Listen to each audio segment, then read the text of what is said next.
So Purple Prose is a new book. It's just come out a couple of weeks ago. I'd say it's the first UK book around bisexuality for a long time. It was put together with the idea by our main editor, Kate Harrod, and it's published by Thorntree Press in the US because we did a crowdfunding in order to actually have that happen. And it is available, I'm really pleased to say, through mainstream booksellers. You can buy it through your regular bookshops, you can buy it from your favourite online bookshop, and I think at a much more reasonable price than a lot of books that are more specialised. So we're really pleased with it. The basic idea, I think, for me, is to just talk about bisexuality so people know, here's some of the things that we talk about, that they're not the only person feeling this thing, that maybe some of the stereotypes they're hearing, we've heard hundreds of times, and that maybe, yes, not all the bi people are the serial killer in the soap opera or the porn star, but maybe there's lots of ways of being bi, and that's what this write's about. Sorry, I got distracted with the porn star.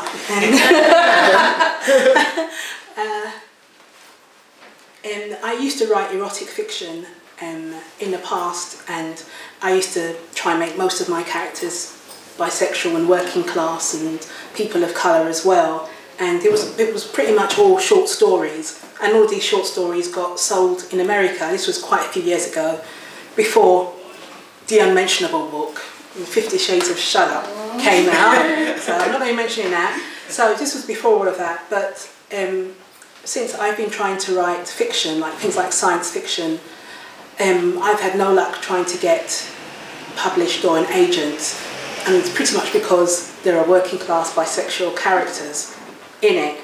And I worried about Purple Prose massively, like it was like my own little thing, that no one's going to want it, no publishers or agents are going to pick it up. So when Thorntree got involved, it was a massive sigh of relief. But even then, you know, crowdfunding to pay for the editing and the printing and everything, it was something that I was really worried about, because I was like almost waiting for the other shoe to drop, of like they're going to change their mind and they're going to think, oh no, because we're an American publisher and you're all in the UK, there's not going to be any, you know, they're going to get tired of it. So it was, the people from Thorntree have been incredibly positive, and yeah, everybody, I just love how everybody's like pushed this to come out, and it's great to know it's in places like Waterstones or independent bookshops on high streets. I even heard that Gaze the Word in London, which is one of the most interesting bookshops as far as lesbian and gay books go, and when I went there I couldn't find any bisexual books, but they're going to be having it, which is absolutely fantastic. So I really hope it reaches out to a load of different people. And I think that's one of the things I most enjoyed, although we needed to do the crowdfunding, it meant that we knew there was a lot of interest. A lot of people that didn't have much money gave us a, well, I'll tell people about it, or I'll give you £1 just as a supporter. I can't really afford anything more. So it was great just to know that there was that level of interest through people we didn't know. Because, you know, we know we're interested in this as a group, but the people that get together at organised bi things are a much smaller group than the number of bi behaving or identifying or attracted people out there in the world. We know that. So it's wonderful that someone can quietly get hold of this, give it to a friend, maybe read it on an electronic device so that people can't see what they're reading, and get that feeling of connection with a community that you can't just walk out and find your nearest bi bar, because there isn't one. What was the most challenging about Purple Prose? Oh God. The challenging thing was me coming up to midnight on the last day of the crowdfunder, and it's like looking at the iPad and going, please, somebody give some money so we can like put it over. I can't remember what the actual amount that they were trying to raise, but they were like £80 away from it. So I'm there going, please God, somebody give some money. Just to be in such a precarious situation, it was horrible. And the fact that, I mean, it was great that we felt like different bi communities all came together to push and make this thing happen, which was brilliant. But the fact that we had so many rejections from publishers, and LGBT publishers as well, or LGGG publishers, who didn't want anything to do with us, you know, that was just absolutely disgusting. Our editor was told it's a niche issue, people won't be interested. This is at a time when the latest statistics on young people is about half are not identifying as gay or as straight. But no, it's a niche thing. There hasn't been a book for 20-something years. The last one's Sue George's Women and Bisexuality in the UK. There's some US ones, there's some academic ones, but not ones that are written by and about and from the UK bi community, using the sort of language we use when we talk about these things. I think challenging was trying to get, for me, a wide range of bi voices. It wasn't just the loudest, fastest, most highly educated people. It wasn't just the people that use the long academic words. That's something else I was really glad for. In the Bisexuals of Colour chapter, it is mainly my experiences I've written about, but there are 3 other writers there, one of which I haven't met before. You know, I know it's a small world and all, but most Bis of Colour, we all know each other because there's so few of us. But yeah, so it was really nice to see. You know, there's a woman who runs the UK Black Atheist group. She wrote a part in there as well, which was just fantastic to see. There's another psychologist or therapist who wrote in there about her experiences.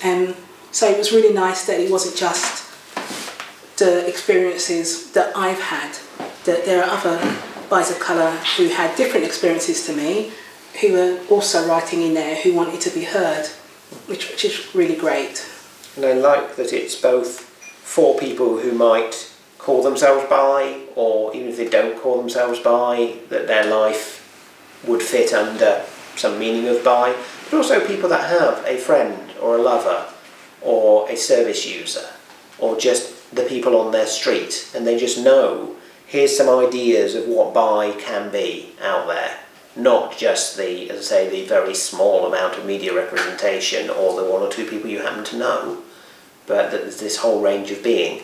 And I think that's useful for everyone to know there's lots of ways. You know, human beings are sexually and relationship-wise diverse, as you might expect. And this is the same. It's different than other books because there aren't others. You know, it's different because it's it's current. It's how we talk about these things now. We're not using bi to mean only men and women. We're using bi to say lots of genders. We're including disability, we're including trans. It's a very sort of inclusive, as the bi community often is, no one checks your badge on the door. It doesn't always work, and we've talked about that earlier. There's definite ways it does not work. And that's something that we need to change, and are slowly doing so. But there are other ways where actually bi community is pretty good. Absolutely. Yeah, as Grant said, it's different because there isn't anything else like there. Whenever I see a book that says it's LGBT about any subject, one thing I'll do is go to the back to the index and flick through, look at the B's, bacon, binary, batteries, Botox. No, we're not there. Bisexuals aren't there. I remember going to a great Iman conference, LGBT Muslim conference in London a few years ago, and there was a book that had just come out, and it was something like, what does the Quran say about lesbian, gays and trans people? And I was just like reading through it, and I thought, it was like almost tripping up. Oh, what about the bisexuals? And the author was there, and I said, why didn't you include bisexuality in this? And he just looked at me and then walked off. I was like, okay, right. I mean, everybody else at the Iman thing was fantastic, but this guy was really like, no, it really was like, no, you don't exist, so I'm not going to even bother respond to you because you've just become opaque now. But yeah, that's a way for many LGBT books. There was one about I'm a Christian and I'm particularly interested in LGBT matters and faith. At the Euro by Recon, there was somebody who gave a talk about sexuality in the Bible and about people who are definitely bisexual, but they're being called lesbian or gay. And just they had these great sort of Lego figures to like illustrate like King David and Jonathan, his lover.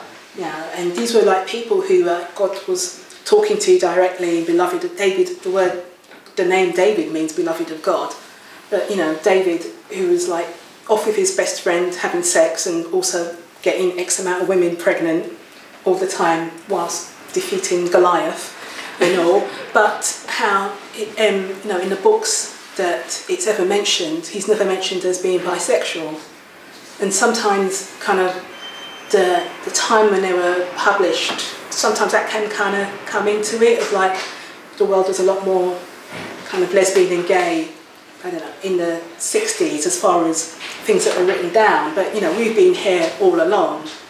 You look at Gilgamesh, there's just no need for it, and sometimes it does feel petty, but my life isn't petty, and you know, neither are any of yours.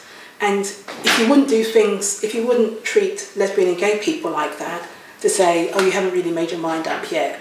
I mean, I know that some people do, some men especially will go to a lesbian and say, you haven't met the right man yet. That sort of thing. I've heard that happening to my girlfriend, by the way, and I was like next to her and I just went, she's with me. But it's the amount of disrespect, of erasure, and sometimes of things getting quite violent as well. That happens to when you disclose or you're open, because you shouldn't have to like hide bits of yourself. When you're open about your bisexuality, and no, being a lesbian or gay. No, I've spoken earlier about losing friends, which still hurts now, several decades on. About, yeah, you know, these are the people I went to church with, and then knew what was happening with my abusive, violent family, and I thought I'd still have some friends. And bisexual, no.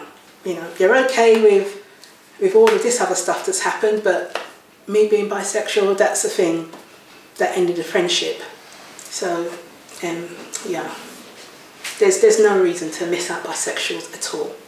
The book it's called Purple Prose, Bisexuality in Britain. That's what it's about. It's written by us who are involved in being bi. We don't all know each other really well. I don't think we've all been in the same room. But it's just a collection of not just life stories, but thinking about those, putting those together, things that are in common between us, things where we vary, talking about aspects of being bi, so being bi and also being disabled, being bi and being a person of colour, being bi and being a person of faith. So it's all sort of ways of being bi. And you know, the leaflet is about local bi stuff. If you would like there to be more local bi stuff in Leicester, then please get in touch with the centre and we'll make that happen. For something like just meeting up for a coffee, that's incredibly easy to organise. If you want to run your own nightclub, that takes a bit more organising, but we can probably do it. So whatever you'd like with around sexuality that you don't see or that you would like, please do get in touch with the centre and we'll see if we can do it. Yes, thank you. Absolutely. Thank you.